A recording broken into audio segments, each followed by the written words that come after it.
विद्यार्थी मित्रांनो, आता आपण सराव संच 8.3 मधील चौथा प्रश्न पाहूया। बघा, प्रश्न व्यवस्थित वाचला तर तुम्हाला अर्ध उत्तर समजून येईल। काय प्रश्न आहे? एका चौकोनाच्या 4 क्रमागत कोनांचे प्रमाण। आता हे कशाचं प्रमाण दिलेलं आहे? बाजूंचं माप आहे का? हे लक्षात ठेवा। कशाचं आहे? कोन। कोनांचे प्रमाण 1 जसे 2 जसे 3 जसे 4 आहे, तर तो कोणत्या प्रकारचा चौकोन असेल हा एक प्रश्न आहे। आणि दुसरा प्रश्न काय? त्या चौकोनाच्या प्रत्येक कोनाचे माप काढा आणि कारण पण लिहा म्हणले। मग आता मुलांनो, सगळ्यात पहिल्यांदा काय करायचं आहे की असा प्रश्न आला समोर तर एक कच्ची आकृती काढून टाकायचं। बघा, मग आता इथं उत्तर सुरू करायचं आहे तुम्हाला। याचे 2 भाग करतो मी इथं फळ्याचे आणि इथं एक कच्ची आकृती काढूया। बघा, ठीक आहे। आता आपण मग त्याचे जे 1 जसे 2 जसे 3 जसे 4 आहे हे लिहूया माप। इथं ह्याचं माप 1 आहे, इथं 2, इथं 3 आणि इथं 4। पण आपल्याला काहीतरी त्याचं माप गृहीत धरावं लागल, म्हणून x गृहीत धरू। याचं येईल 1x, ह्याचं 2x, 3x आणि ह्या कोणाचं माप आहे 4x।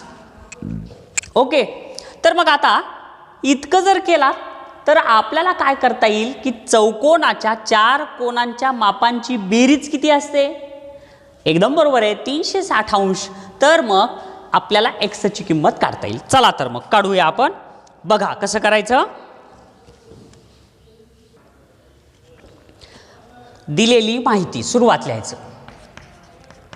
दिलेली माहिती, या माहितीमध्ये आपल्याला काय माहिती आहे मुलांनो? 4 क्रमागत कोनांचे प्रमाण। मग इथं लिहायचं कोनांचे प्रमाण। काय आहे कोनांचं प्रमाण? 1 जसे 2 जसे 3 जसे 4 आहे। इथं लिहायचं समजा त्या कोनाचे माप x आहे, म्हणून 1x जसे 2 x जसे 3 x जसे 4x असं होईल। पण चौकोनाच्या कोनांच्या मापांची बेरीज किती होते? कोनांच्या मापांची बेरीज 360 अंश असते। बरोबर आहे, म्हणून काय होईल मुलांनो? 1x अधिक 2x अधिक 3x अधिक 4x बरोबर किती आलं? 360 अंश। मग आता x हे स्वरूप पद आहेत, त्यांची बेरीज करा। 4 आणि 4 8 आणि 2 10, 10x बरोबर किती आलं? 360 अंश। मग 10 आणि x यांच्यामध्ये गुणाकार आहे, तिकडे जाऊन भागाकार। x बरोबर 360 छेदस्थानी 10, हे 0 कटलं हे 0 कटलं, उरलं 36/1 म्हणजेच किती आलं? 36। मग x बरोबर किती आलं मुलांनो? 36। मग x बरोबर जर 36 आला असेल तर इथं लिहायचं x बरोबर 36 अंश आहे, म्हणून 1x बरोबर किती होईल? 36 अंश। 2x बरोबर किती होईल? 2 गुणिले 36 बरोबर किती आलं? 72 अंश। 3x बरोबर किती? 3 गुणिले xच्या जागी 36 लिहा, गुणाकार किती आला? 108 अंश। त्याचप्रमाणे पुढं काय? 4x बरोबर 4 गुणिले x ची किंमत किती? 36 बरोबर किती आलं? 144 अंश। समजलं? 4 कोनांची मापं कळाली। मग आता ह्या 4 कोनांची मापं जर कळाली तर हे माप इथं लिहा बरं, किती येतात ते पहा। रफ आकृती तुमच्यात काढलेली। x म्हणजे किती आलं? हे 36 अंश। हे किती आलं? 36 72 अंश। हे किती आलं? 108 अंश। आणि हे किती आलं? 144 अंश। आता इथं तुम्हाला काय दिसून येईल? ही जे लगत कोनांची जोडी आहे ना, ही लगत कोनांची जोडी यांच्या कोनांच्या मापांची बेरीज 180 अंश येईल। 144 आणि 36 180, 108 आणि 72 180। मग लगतचे जे कोन जर पूरक असतील तर ते समलंब चौकोन असतो। समजलं मुलांनो? म्हणून हा कोणता चौकोन होईल? समलंब चौकोन होईल. इथं लिहायचं या चौकोनाचे लगतचे कोन पूरक कोन आहेत. म्हणून हा चौकोन समलंब चौकोन होईल.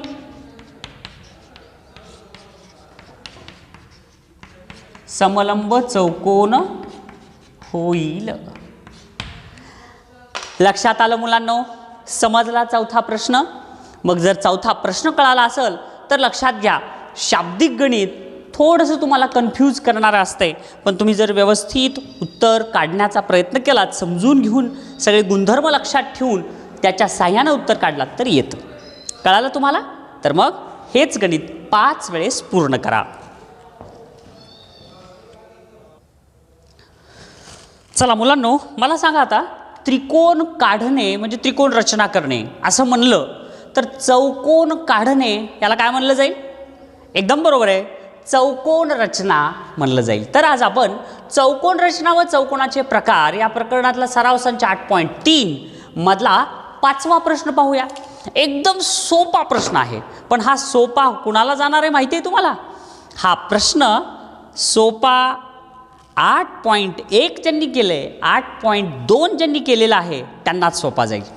मग तुम्हाला जर हा प्रश्न अवघड वाटत असेल तर पहिल्यांदा 8.1 आणि 8.2 पूर्ण करा आणि नंतरच मग हा व्हिडिओ पहा. बघा, फार सोपा आहे मुलांनो, एकदम सोपं आहे. चौकोन BARC असा काढा की लेंथ BA बरोबर लेंथ BC बरोबर 4.2 सेंटीमीटर, लेंथ AC बरोबर 6 सेंटीमीटर, लेंथ AR बरोबर लेंथ CR बरोबर 5.6 सेंटीमीटर असं सांगितलेलं आहे.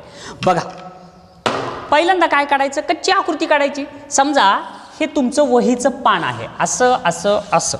या पानाला इकडे एक समास आहे आणि वर एक तुमची मार्जिन असलेली एक समास आहे. समजा इकडे मार्जिन आणि इथं समास आहे. तर आता इथं कितवा प्रश्न आहे? हे 5वा प्रश्न. उत्तर आता पहिल्यांदा तुम्हाला कच्ची आकृती काढायची आहे. मग कच्च्या आकृतीमध्ये 5.6, आता तुम्ही नीट लक्ष दिलात तर इथं दिलेत 1 2 3 मापं दिलेत. म्हणजे चौकोन काढण्यासाठी आपल्याला तर 5 मापांची गरज आहे, इथं 3 दिलेत. मग कळालं? हां, एकदम बरोबर आहे.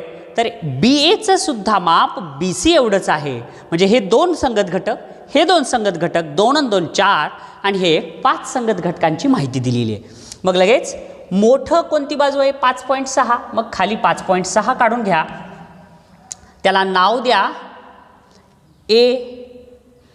AR असं नाव देऊ.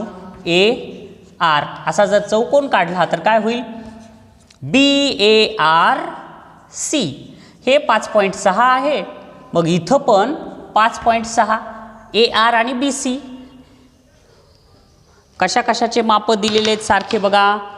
AR 5.6 आहे आणि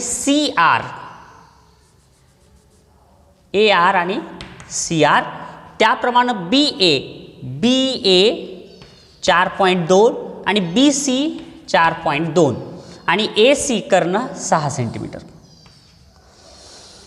लक्षात ठेवा मुलांनो, कच्ची आकृती जर तुम्हाला आली तर तुमचं अर्ध गणित आलं. समजा अर्ध नाही, 90% तुमचं गणित आलं. पहा मग आता सुरुवातीला काय करणार तुम्ही? पाया काय आहे? लेंथ AR म्हणजे AR रेषाखंड काढायचा 5.6चा. बरोबर कच्ची आकृतीवर पक्की आकृती थोडीशी खाली घ्यायची. त्या पानामध्ये 5.6चा AR रेषाखंड.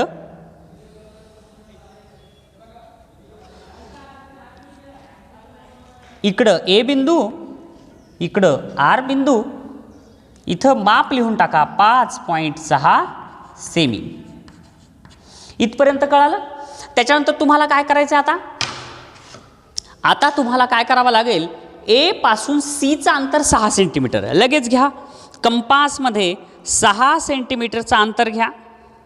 हे 6 सेंटीमीटरचं अंतर घेऊन पोलादी टोक A वर ठेवा आणि एक चाफ मारा, अलगद चाफ मारा. त्याच्यानंतर R पासून Cचं अंतर 5.6 आहे. मग पुन्हा 5.6, हे एवढंच 5.6 आहे, हे सुद्धा बरोबर 5.6. मग पोलादी टोक इकडं ठेवा आणि पूर्वी मारलेल्या चाफाला छेदल असा एक चाफ काढा. ओके, आता तिथं कोणता बिंदू मिळाला तुम्हाला? बिंदू सी मिळाला. आता हा सी बिंदू जोडून घ्या एशी आणि आरशी.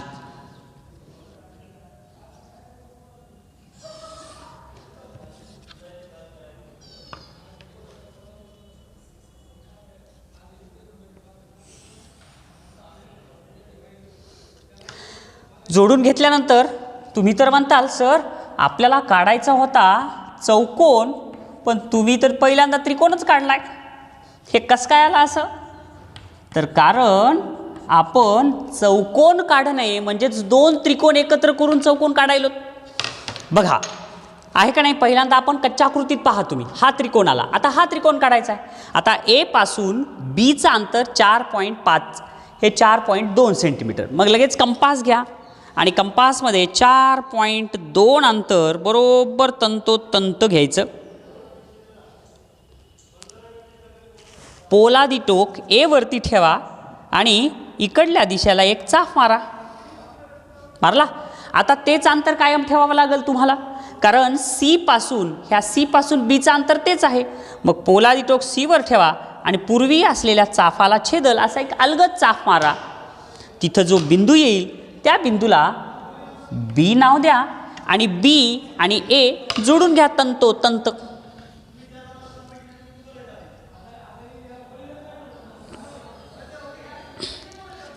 आता बी आणि सी हे पण जोडून घ्या.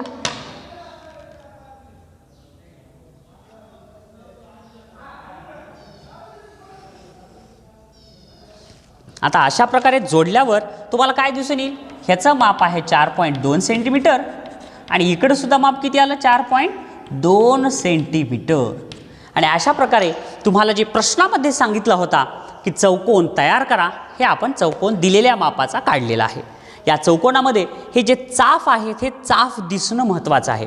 तुम्हाला असं वाटेल की ह्या चाफामुळे तुमची आकृती खराब यायली आहे, म्हणून तुम्ही जर खोडरवरनं ते चाफ मोडले तर तुमची आकृती सगळी चुकली, हे लक्षात घ्या.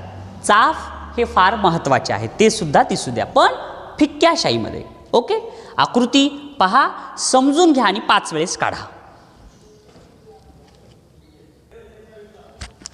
चला मुलांनो, मला आता एक प्रश्नाचं उत्तर द्या. ज्या आकृतीला एकही कोन नसतो त्या आकृतीला काय म्हणतात? बरोबर आहे तुमचं, वर्तुळ म्हणतात. आणि ज्या आकृतीला 4 कोन असतात त्याला काय म्हणतात? बरोबर आहे, चौकोन. तर आज आपल्याला चौकोन रचना व चौकोनाचे प्रकार या प्रकरणामधला सराव संच 8.3 मधील शेवटचा प्रश्न पाहायचा आहे. फार सोपा आहे हा सुद्धा प्रश्न. बघा, योगायोगानं हाच प्रश्न जर परीक्षेत आला तर तुम्हाला 100% मार्क मिळायलाच पाहिजेत. काय प्रश्न आहे पहा. चौकोन पी क्यू आर एस असा काढा की लेंथ पी क्यू बरोबर 3.5 सेंटीमीटर, लेंथ क्यू आर बरोबर 5.6 सेंटीमीटर, लेंथ आर एस बरोबर 3.5 सेंटीमीटर, माप कोन क्यू बरोबर 110 अंश, माप कोन आर बरोबर 70 अंश. आणि पुन्हा एक प्रश्न, त्याच्या खालीच आणखीन एक प्रश्न दिला आहे. चौकोन पी क्यू आर एस समांतरभुज आहे ही माहिती दिल्यास वरीलपैकी कोणती माहिती देणे आवश्यक नाही ते लिहा. आता चौकोन पी क्यू आर एस हे समांतरभुज चौकोन आहे हे आता सांगायले, आणि जर समांतरभुज चौकोन असेल तर वरीलपैकी कोणती माहिती द्यायची गरज नव्हती. हे काढण्यासाठी आपण पहिल्यांदा पाहूया चौकोन. पहिल्यांदा आपण काढू आणि त्याच्यानंतर दुसऱ्या प्रश्नाचं उत्तर देऊ. बघा, तुमचं वहीचं पान मी आता फळ्यावरच घेतो. त्याला एक मार्जिन आणि वरच्या बाजूचे एक मार्जिन. इथं प्रश्न क्रमांक 6 आणि उत्तर. आता सगळ्यात पहिल्यांदा तुम्हाला काय काढायचं आहे? कच्ची आकृती. मग कच्ची आकृती काढत असताना पहिल्यांदा पहा तुम्ही की इथं काय आहे? कोन क्यू दिला आहे आणि कोन आर दिले. क्यू आर या दोन कोणांची मापं दिलेत, तर क्यू आर आहे का? राईट. रेषाखंड क्यू आर पण दिलेला आहे, म्हणून तो रेषाखंड क्यू आर हा पहिल्यांदा खाली घ्यायचा. इकडं क्यू बिंदू, इथं आर बिंदू, इथं 5.6 सेंटीमीटर, कोन क्यू 110 अंश. आता कच्च्या आकृतीमध्ये सुद्धा अंदाजे काढा तुम्ही. 110 अंश कसा येईल? लघु येईल का विशाल? एकदम बरोबर आहे, विशाल कोण येईल. मग आता इथं कोण मापक ठेवलं आणि इकडून मोजलं 0, 10, 20, 30, 40, 50, 60, 70, 80, 90, 100, 110, हे क्यू असा येईल 110 अंशाचा, हे इकडं 110 अंश. त्याच्यानंतर काय दिले, कोण आर 70 अंश. आता आर कसा येईल, लघु कोण येईल का विशाल कोण, बरोबर आहे लघु. मग लगेच 0 10 20 30 40 50 60 70 हा असा लघु कोण आला. आलं. त्याच्यानंतर काय दिले, पी क्यू, हे इथं क्यू बिंदू आहे, इकडं पी इथं कुठंतरी येईल 3.5 सेंटीमीटरचं. आणि त्याच्यानंतर आर यस, हे आर इथं यस येईल 3.5 सेंटीमीटर हे सुद्धा. आणि मग हे आणि हे जर जोडलं तर मग काय होईल, पी क्यू आर यस. कच्ची आकृती सुद्धा अशी काढा की पक्कीच वाटावी, फक्त त्याच्यामध्ये अचूकता म्हणजे माप ढोबळमानानं. ओके चला, आता कच्ची आकृती जर तुमची आली तर आता पक्क्या आकृतीकडे बघा. पहिल्यांदा पाया घ्या, रेख क्यू आर किती सेंटीमीटर आहे, 5.6. बरोबर पट्टी न हलवता 5.6 घ्यायचं. इथं येईल क्यू, थोडंसं आपण इकडं विशाल कोण येणार आहे म्हणून इथं घेऊया.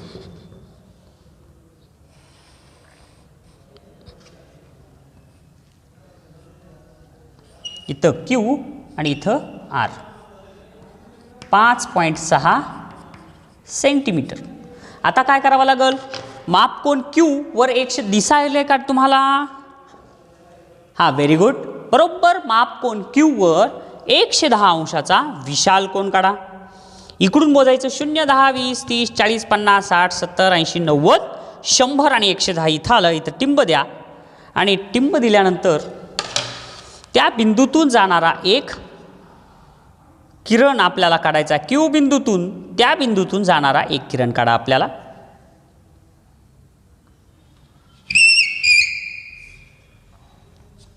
त्याचं लगेच इथं माप लिहून टाका 110 अंश. अगदी त्याचप्रमाणे आता माप कोण आर किती दिलेलं आहे, 70 अंश. बरोबर कोण मापक ठेवा आणि 70 अंश. आता मोजायचं कुठून, लक्षात घ्या मुलांनो, इकडून, कारण लगतचा बिंदू इकडे 70 अंश. शून्यापासूनच सुरुवात करायचं. कधीही 70 दिसलं की तिथं लगेच जायचं नाही.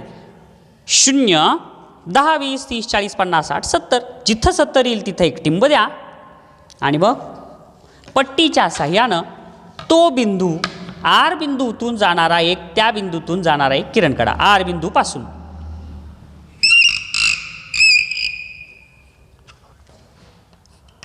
याचं इथं माप लिहून टाका 70 अंश. आता त्याच्या पुढचं पहा, आपल्याला क्यू पी 3.5 सेंटीमीटर आहे. लगेच 3.5 सेंटीमीटरचं कंपासमध्ये अंतर घ्या आणि क्यू पासून इकडे एक चाफ मारा आणि ह्या आर पासून इकडे एक चाफ मारा, कारण ते सुद्धा 3.5 सेंटीमीटरच आहे. आणि आता तुम्हाला इथं कोणता बिंदू मिळाला, इथं बिंदू पी मिळाला, इथं बिंदू यस मिळाला आणि पट्टीच्या साह्यानं हे पी आणि यस जोडून घ्या.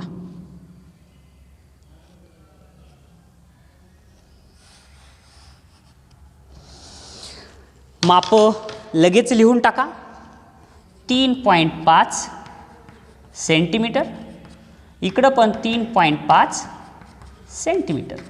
ह्या बाजूचं माप आणि ह्या बाजूचं माप सारखं आहे आणि हे 5.6 आहे तर हे सुद्धा किती येईल, 5.6च येईल. ह्याचं सुद्धा माप सारखंच आहे.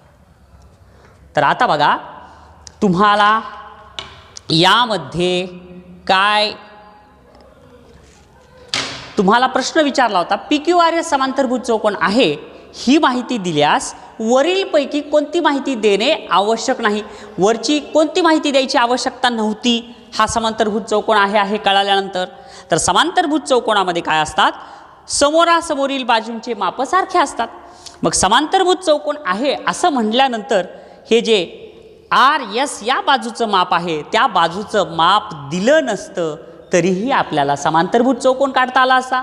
माप कोण आर दिलं नसतं तरीसुद्धा आपल्याला समांतरभुज चौकोन काढता आला असता. तर अशा पद्धतीनं मुलांनो आपण सराव संच 8.3 हा पूर्ण शिकवलेला आहे. तर तुम्हाला 8.3 हा पूर्ण सराव संचाचा भाग घरी गेल्यानंतर करायचा आहे. जर तुम्ही सराव संच 8.3 5 वेळेस केलात आजच्या आजच आणि 8.3 ह्या सराव संच 5 वेळेस करून त्याच्यातला कोणताही प्रश्न मी जर तुम्हाला विचारला आणि तुम्ही व्हिडिओच्या माध्यमातून तुमचा व्हॉट्सअपवर कॉल केला, मी व्हिडिओ कॉल केला आणि त्या प्रश्नाचं उत्तर जर तुम्ही अचूक दिलात 5 वेळेस करून, तर तुम्हाला एक छोटंसं गिफ्ट आहे. हे लक्षात आलं? मग तुम्ही घरी बसूनच अभ्यास करा आणि घरी बसूनच गिफ्ट पण घ्या. लक्षात आलं? तर तुम्हाला अभ्यासासाठी खूप खूप शुभेच्छा. अभ्यास पूर्ण करा. काही अडचण आल्यानंतर मला विचारा आणि बक्षीस घ्या. त्यासाठी प्रयत्न करा आणि प्रयत्न करून परीक्षा द्या. ओके, तुमच्या सगळ्यांना खूप खूप शुभेच्छा. Best of luck.